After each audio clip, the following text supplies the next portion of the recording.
بسم اللہ نحمدہ و نصلی علی رسولہ الکریم اما بعد اعوذ باللہ من الشیطان الرجیم بسم اللہ الرحمن الرحیم لقد کان لسبإ فی مسکنہم آیات جنتان عن یمین وشمال کلوا من رزق ربکم واشکروا لہ بلدۃ طیبۃ ورب غفور فأعرضوا فأرسلنا عليهم سيل الأرم وبدلناهم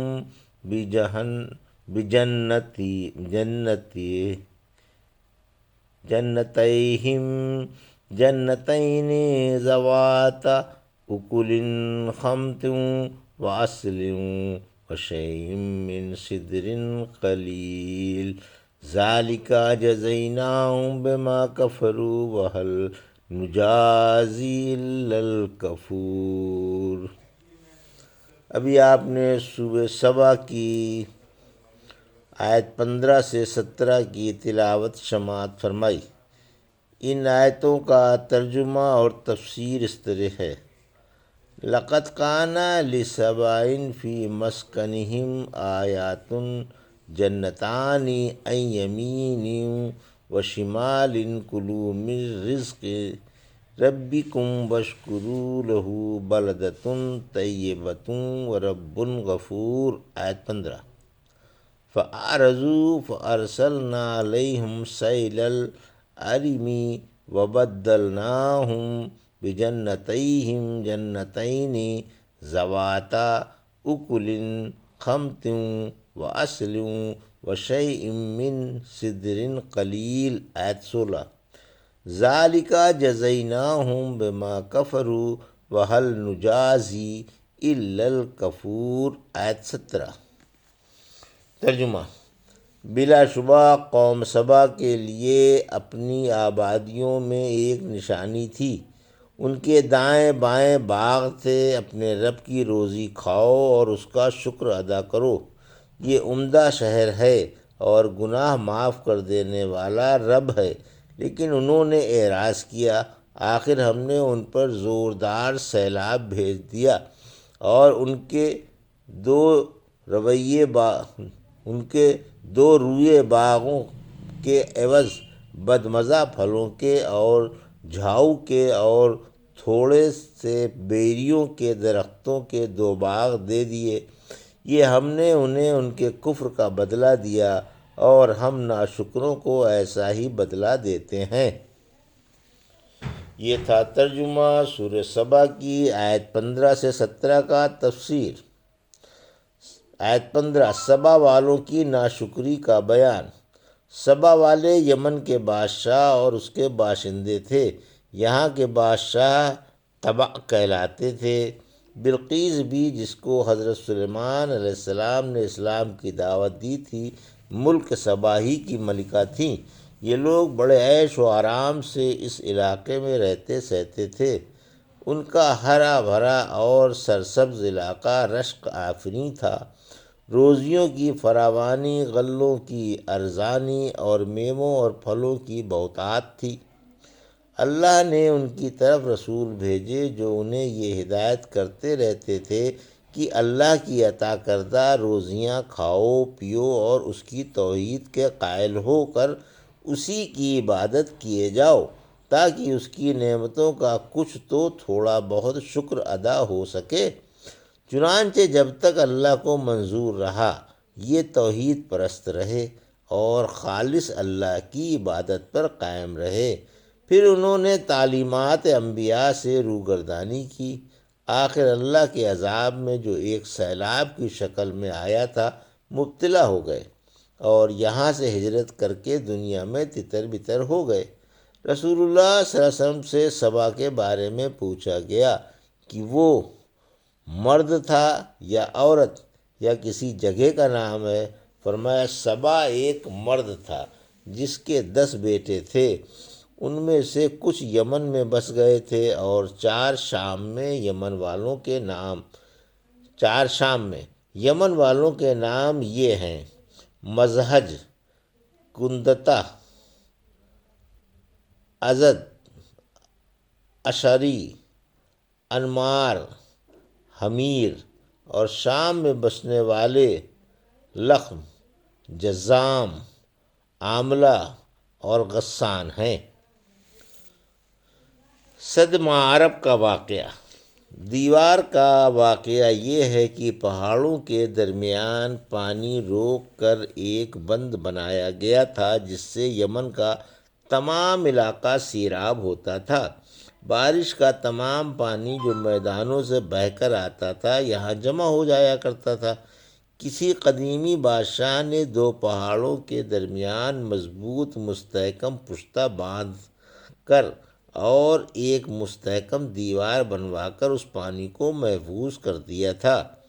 اسی پانی سے نہروں کا جال تمام علاقے میں پھیلا ہوا تھا۔ نہروں کے دونوں جانب میلوں تک باغ پھیلے ہوئے تھے، پھلوں کی عمدگی اور فراوانی تھی، اور افراد کا یہ عالم تھا کہ اگر کوئی عورت سر پر ٹوکری لے کر ان باغوں میں سے گزر جاتی تو اس کی ٹوکری پکے پھلوں سے بھر جایا کرتی تھی۔ اسے نیچے سے اٹھانے کی یا درخت سے توڑنے کی زحمت اٹھانی نہیں پڑتی تھی۔ یہ پشتہ معرب میں تھا جو ایک شہر تھا اور صنعاء سے 3 منزل پر تھا۔ یہ شہر صد معارب کے نام سے مشہور تھا۔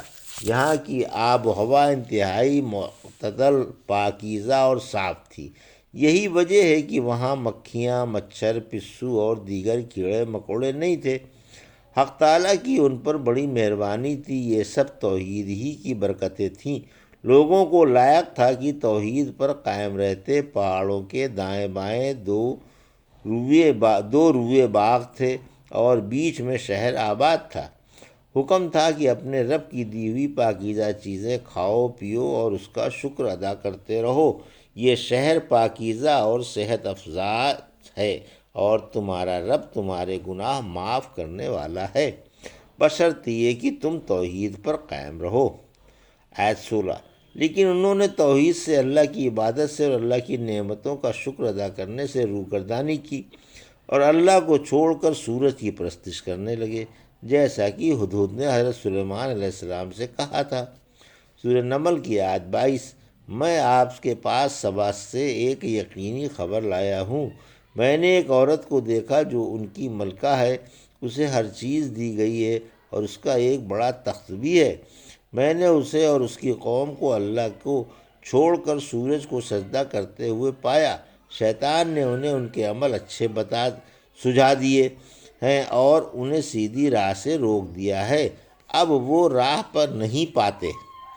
جب اللہ نے پانیوں کا سیلاب بھیج کر انہیں سزا دینا چاہا تو اسے پشتے کی طرف گھونس بھیجی گئی جس نے اس دیوار میں سوراخ کر دیا۔ آخر کار ایک دن پانی کے زور سے یہ چھوٹے چھوٹے سوراخ بڑے ہو کر دیوار ٹوٹ گئی اور شہر پر ایک بے پناہ سیلاب ٹوٹ پڑا۔ گھونسوں نے اس سے پشتے کی بنیاد میں جگہ جگہ بل بنا رکھے تھے جس سے دیوار کی بنیاد کمزور ہو گئی تھی۔ جب برسات کا زمانہ آیا اور پانی کی کثرت ہوئی تو پانی کے زور سے یہ دیوار گر پڑی اور طوفان پوری تباہیوں کے ساتھ آدم کا، جو نہ صرف باغوں کو بلکہ تمام عمارتوں کو بھی گراتا چلا گیا۔ جب سیلاب اتر گیا اور پانی خشک ہوا تو ہرے بھرے باغوں کے بجائے جھاؤ، جھاڑیاں اور کچھ جنگلی بدمزہ پھلوں کے درخت رہ گئے تھے یا پیلو کے اور ببول کے درخت اگائے تھے۔ ان لدے پھندے باغوں کا، جن پر ہر وقت پکے اور گدرائے ہوئے پھل رہتے تھے، ان خوبصورت نظاروں کا، ان ٹھنڈے ٹھنڈے گھنے سایوں کا اور ان جاری نہروں کا یہ انجام ہوا کہ اب ان کی جگہ پیلو کے، جھاؤ کے اور جھڑبیریوں کے درخت ہیں جن پر پھل تھوڑے اور کانٹے بہت ہیں۔ یہ ہے کفر و شرک کا، صداقت کو جھٹلانے کا اور حق سے باطل کی طرف پھر جانے کا خوفناک انجام۔ اسی وجہ سے حق تعالیٰ نے بعد والی آیت میں فرمایا، آیت 17، یعنی ہم نے انہیں ان کے کفر ہی کی سزا دی ہے اور ناشکروں ہی کو سزا دی جاتی ہے۔ حق تعالیٰ نے سچ فرمایا، ایسی سزائیں ناقدروں پر ہی آتی ہیں اور احسان فراموشوں ہی سے باز پرس کی جاتی ہے۔ علی رضی اللہ عنہ فرماتے ہیں، گناہوں کی سزا عبادت میں سستی، روزی میں تنگی اور خوشی کا بمشکل تمام حاصل ہونا ہے۔ جہاں کوئی خوشی نصیب ہوئی، فوراً غم نے آ کر اسے مقدر کر دیا اور ساری مسرت کرکری ہو کر رہ گئی۔ یہ تھا سورہ سبا کی آیت 15 سے 17 کا ترجمہ اور تفسیر جو ابھی آپ نے سماعت فرمائی۔